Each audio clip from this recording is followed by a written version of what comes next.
kami dari kelompok 4. Nah, di sini kami akan mempresentasikan mengenai pelaku ekonomi. Sebelum itu, perkenalkan nama saya Arne Gracia. Saya Teresia. Saya Kriskalma. Saya Stanley Binong. Saya Raymond Deprata. Saya Tio Sembiring. Saya Deprem Sinuliga.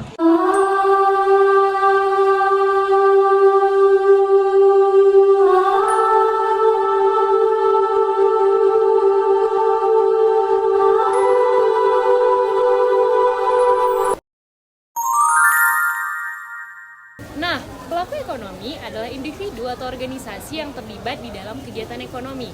Seperti yang kita ketahui, kegiatan ekonomi yang terdiri dari produksi, distribusi, dan konsumsi. Nah, adapun pelaku ekonomi terdiri atas rumah tangga atau konsumen, perusahaan atau produsen, pemerintah, dan masyarakat luar negeri. Rumah tangga dan perusahaan berinteraksi di pasar barang dan jasa, serta pasar faktor produksi. Pada pasar barang dan jasa, rumah tangga bertindak sebagai pembeli atau konsumen, sedangkan perusahaan bertindak sebagai penjual. Rumah tangga produsen atau RTP sering juga disebut sebagai perusahaan yang merupakan kesatuan yuridis dan ekonomis dari faktor-faktor produksi yang bertujuan mencari laba atau memberi layanan kepada masyarakat. Layanan sumber daya mengalir dari rumah tangga keluarga ke rumah tangga produsen atau perusahaan. Pembayaran mengalir dari rumah tangga produsen ke rumah tangga keluarga. Barang dan jasa mengalir dari perusahaan ke rumah tangga keluarga menggunakan pembayaran yang mereka terima untuk membeli barang dan jasa dari perusahaan. Pembayaran barang dan jasa yang dibeli oleh rumah tangga keluarga adalah pendapatan dari rumah tangga produsen. Baiklah teman-teman, selanjutnya adalah rumah tangga produsen atau biasa disebut dengan RTP. RTP adalah salah satu pelaku utama dalam kegiatan ekonomi yang berperan sebagai pihak yang menghasilkan barang dan jasa. RTP ini biasanya mencakup perusahaan, industri, atau individu yang menjalankan usaha produksi. Berikut adalah penjelasan lebih detail mengenai peran dan fungsi rumah tangga produsen. Yang pertama adalah sebagai penghasil barang dan jasa. Rumah tangga produsen menghasilkan berbagai barang dan jasa yang diperlukan oleh masyarakat. Mereka menggunakan berbagai faktor produksi seperti tenaga kerja, modal, tanah, dan kewirausahaan untuk menghasilkan output yang bisa digunakan oleh rumah tangga konsumen atau pihak lain. Yang kedua adalah penggunaan faktor produksi. Untuk dapat memproduksi barang dan jasa, rumah tangga produsen memerlukan berbagai input atau faktor produksi yang meliputi: 1. Sumber daya alam seperti tanah digunakan sebagai tempat produksi atau sebagai bahan baku. Yang kedua adalah tenaga kerja, orang yang bekerja di dalam perusahaan atau industri untuk melakukan kegiatan produksi. Dan yang ketiga adalah modal, investasi dalam bentuk uang, mesin, atau teknologi yang digunakan dalam proses produksi. Dan yang keempat adalah kewirausahaan, keterampilan manajemen dan inovasi dalam mengorganisasi faktor-faktor produksi. 3. Penghasil pendapatan. Rumah tangga produsen memperoleh pendapatan dari hasil penjualan barang dan jasa yang mereka produksi. Pendapatan tersebut digunakan untuk yang pertama membayar faktor-faktor produksi seperti upah tenaga kerja, sewa tanah, dan bunga modal.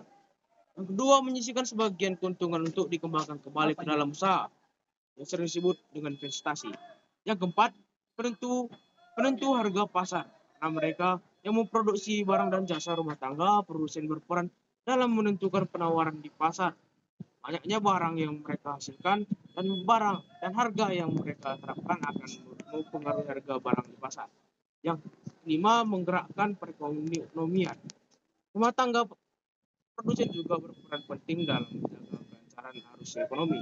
Mereka menciptakan lapangan kerja, inovasi untuk menciptakan produk baru, dan memicu pertumbuhan ekonomi dengan memproduksi barang dan jasa yang dibutuhkan oleh masyarakat. Selanjutnya, saya akan menjelaskan tentang pelaku ekonomi di pemerintah. Pelaku ekonomi di pemerintah merupakan salah satu aktor utama dalam perekonomian yang berperan besar dalam mengatur dan mengelola jalannya perekonomian suatu negara. Pemerintah memiliki peran penting dalam menciptakan kebijakan ekonomi yang mendukung stabilitas, pertumbuhan, dan distribusi kekayaan. Kebijakan yang diterapkan oleh pemerintah seperti kebijakan fiskal, seperti anggaran, dan moneter, mempengaruhi berbagai aspek kehidupan ekonomi, baik itu konsumsi, investasi, maupun perdagangan. Selain itu, pemerintah juga bertindak sebagai produsen dan konsumen. Sebagai produsen, pemerintah menyediakan berbagai layanan publik seperti infrastruktur, pendidikan, kesehatan, dan pertahanan yang sangat penting untuk kelancaran aktivitas ekonomi masyarakat. Pemerintah mengalokasikan anggaran untuk membangun fasilitas umum yang dibutuhkan masyarakat dan sektor swasta. Di sisi lain, pemerintah juga berperan sebagai konsumen dengan membeli barang dan jasa dari sektor swasta untuk mendukung operasionalnya. Nah, kawan-kawan, dalam hal redistribusi pendapatan, pemerintah juga memegang peran kunci melalui sistem pajak dan subsidi.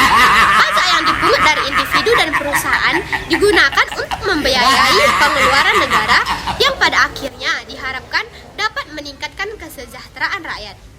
Melalui subsidi dan bantuan sosial, pemerintah membantu kelompok masyarakat yang kurang mampu agar tetap dapat memenuhi kebutuhan hidupnya sekaligus mendorong pertumbuhan ekonomi yang lebih merata.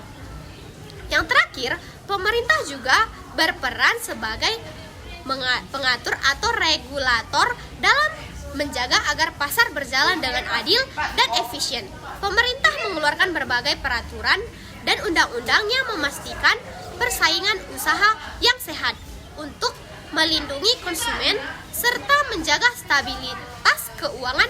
Selain itu, pemerintah juga bertanggung jawab dalam menangani masalah eksternal seperti polusi dan penggunaan sumber daya alam yang berkelanjutan sehingga dampak negatif dari aktivitas ekonomi dapat diminimalkan. Di sini saya akan menjelaskan apa sih itu masyarakat luar negeri.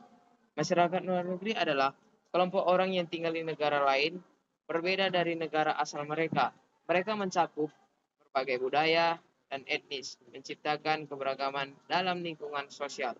Dan di sini saya jelaskan bagian pertama dan dilanjutkan oleh Defraim. Kontribusi dan tantangan. Masyarakat luar negeri berkontribusi pada ekonomi lokal dan mengalami proses integrasi sosial. Namun mereka juga menghadapi tantangan terkait hak asasi manusia dan berperan dalam hubungan internasional. Sekian video presentasi dari kami. Thank you for watching.